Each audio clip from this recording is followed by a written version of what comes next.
Assalamualaikum warahmatullahi wabarakatuh. Berjumpa lagi bersama pecinta bola sejati. Apa kabar sahabat pecinta bola sejati? Semoga hari ini kita selalu dalam lindungan Allah Subhanahu wa taala. Hari ini saya akan membagikan video Carlos Yama tantangin Bung Toel tinju di atas ring. Untuk mengikuti informasinya lebih lanjut, mari kita simak videonya bersama-sama. Tapi kok lolos? Gimana ya? Ya tidak mengesankan lah, secara sepak bola tidak mengesankan. Jadi saya pikir juga secara penampilan, secara performa lolos tapi tidak mengesankan. Lolos tapi menurut saya sih nggak pantas gitu. Dong cek video barusan itu, apakah benar video barusan itu video tanggapan si Toel dengan rekannya itu tentang timnas sepak bola U17 kita yang lolos ke Piala Dunia melalui babak kualifikasi. Semoga tidak benar ya, tapi jika memang katakanlah video itu benar, pantas nggak si Toel berbicara seperti itu?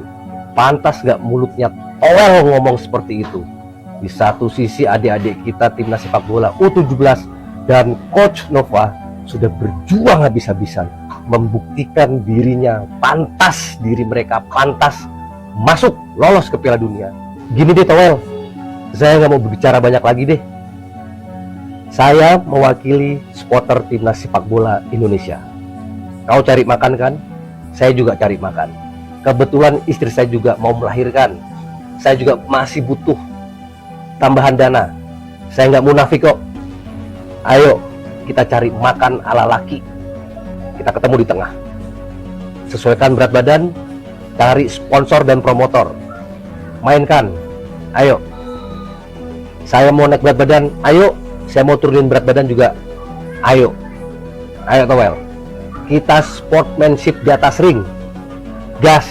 Bung Toel mengatakan Nova Arianto kurang pas jadi pelatih timnas U17 karena kayaknya 11-12 dengan STY. Ada identitas nggak pemainan timnas kita era STY? Nggak ada, pragmatis gitu. Jadi dia menilai kalau Coach Nova tidak cocok karena STY banget. Ya terus kenapa? Yang nggak suka sama gayanya STY kan lu doang Toel, lu doang. Ya sama krojo-krojo lu gitu. Ya, terus sekarang udah masuk U17 udah masuk Piala Dunia. Terus mau ngomong apa lagi Toel? Ya kata Coach Nova kan gitu. Ya nggak perlu indah, yang penting menang. Kau ini asal yang berbau STY, kau hujat atas nama kritik. Coach Nova adalah orang yang paham menghargai seseorang, yaitu yang bernama STY. Bahkan Coach Nova tidak segan-segan mengatakan STY sangat berjasa untuk karir kepelatihannya. Kalau memang banyak hal yang bagus, banyak hal positif dari STY, sudah pantasnya dilanjutkan, sudah pantasnya dikembangkan lagi. Halo PSSI, halo Pak Erick Thohir selaku Ketua Umum, tolong banget jangan bikin sebuah keputusan yang out of the box ya, keputusan yang tidak terduga. Jadi tolong kasih kepercayaan yang lebih kepada Coach Nova Arianto untuk terus menukangi timnas Indonesia U17, utamanya dalam mengarungi kompetisi Piala Dunia 2025 Qatar nanti. Apalagi kalau U17 kan nggak ditargetin apa-apa sebenarnya kan. Jujur aja nggak tahu kenapa aku flashback dan keinget tragedi masa lalu ya. Kenapa saya ingin STY diganti bukan karena dia jelek, hanya untuk meningkatkan probabilitas. Setiap coach ada masanya, eranya. Aku sih merasa ngeri kalau tiba-tiba ada keputusan dari PSSI yang memberhentikan Coach Nova Arianto bersama jajarannya dan digantikan pelatih lain karena alasan tertentu untuk memimpin skuad Garuda Muda kita ini di ajang yang lebih bergengsi lagi. Karena kalau aku lihat nih ya, chemistry antara pelatih dan staf kepelatihan lainnya termasuk dengan para pemain ini sudah cukup klop, sudah cukup harmonis, jadi jangan sampai dirusak lah ya. Dengan kata lain, kita seenggaknya bisa simpulkan El Sintayongisme Nova Arianto itu udah bisa pegang ruang ganti di tim ini. Disclaimer dulu, ini seolah-olah PSSI itu ngasih hak sepenuhnya buat Nova Arianto ya boy. Yang pertama adalah tetap menjadi pelatih kepala timnas U17. Artinya ke depannya generasi-generasi timnas U17 yang akan datang itu bakal ketemu sama Nova Arianto di timnas U17. Positifnya udah jelas, timnas U17 akan selalu dapat pelatih, jajaran pelatih yang levelnya Nova Arianto. Kedisiplinan, fighting spirit, dan juga determinasi itu bisa dijaga ke generasi-generasi selanjutnya. Tapi negatifnya nih boy, negatifnya nih, kan namanya kelompok umur tuh bakal naik ya. Kebayang gak lo Boy, ini generasi yang lolos Piala Dunia ini ketika masuk ke U20 ketemu sama pelatih-pelatih yang berputar-putar kayak El Bio sama El Pon ya.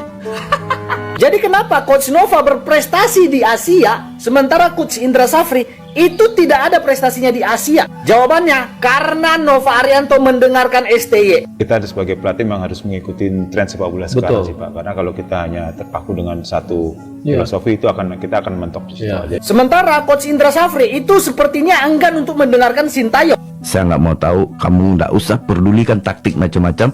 Dapat bola kamu hajar dan masukin ke kau. Pertandingan kocak, lebih herannya lagi 3 pertandingan nggak ada perubahan sama sekali. Ada juga TC di dalam negeri, ada juga turnamen yang diikuti di dalam negeri. Artinya dari segi persiapan sudah lebih dari cukup. Bulan September 2024 itu Sintayong pernah memberi masukan buat Indra Safri memanggil pemain keturunan untuk back timnas U20 di Piala Asia. Faktanya sebenarnya ada beberapa pemain keturunan kita yang sangat bisa untuk diproses apabila pelatih mengajukan nama. Ingat ya Boy, naturalisasi itu adalah atas dasar kebutuhan pelatih. Kalau misalnya pelatihnya nggak minta, ya nggak akan diproses. Hanya Indra Safri ini sudah diberikan kesempatan gitu ya.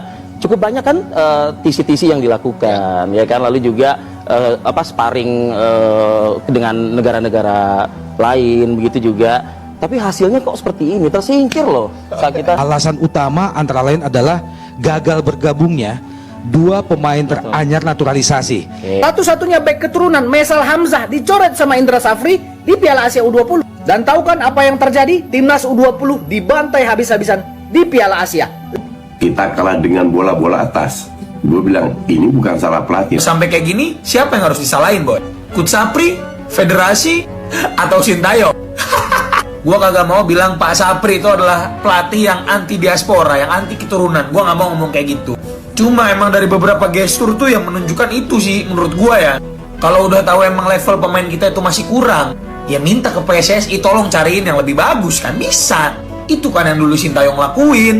Kenapa sih kekeh banget main pemain lokal? Kenapa sih? Kalau emang nyatanya levelnya belum nyampe, biar nggak gagal total begini, lakukanlah tindakan preventif namanya naturalisasi. Matthew Baker akhirnya bisa bermain di Piala Dunia U17. Dan nasib kurang baik dialami oleh tim juara Piala AFF U17, yaitu Timnas Australia. Di mana saat ini Timnas Australia U17 itu terancam gagal lolos ke Piala Dunia U17. Nova Arianto mendengarkan STY. Kabar yang cukup baik buat saya Pak sebagai pelatih, karena saya Baker salah satu pemain kunci saya. Nggak hanya buat pelatih sebenarnya, bukan terus buat kita pun ya, karena saya juga dapat kabar itu sekitar 2 hari 3 hari sebelum informasi itu.